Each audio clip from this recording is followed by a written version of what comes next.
రామసముద్రం మండలం తిరుమలపల్లి 12 ఏళ్ళుగా నేను పరుపులే ఉంటాను. పరుపులే వర్క్ చేస్తాను. నాకు ఈ ఫిస్టులా ప్రాబ్లం వల్ల సంవత్సరం నుంచి నేను పనిచేయాలి. 2-3 దినాల నుంచి పరుపులు పని చేద్దామనేసి ఈరోజు పల్లెల పోదామని చెప్పేసి పోయినాను.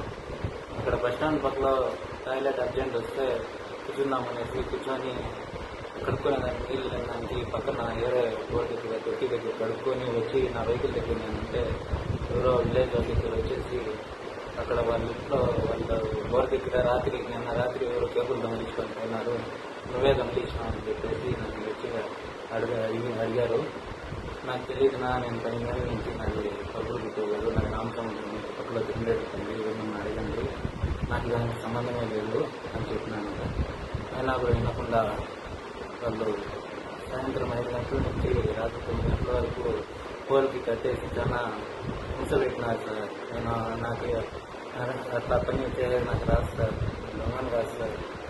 కానీ చెప్తే కూడా వాళ్ళు అర్థం చేసుకోకుండా చాలా అర్థంగా కొట్టినారు సార్. దీని మీద కరెక్ట్గా ఏమో చేసి మీరే నన్ను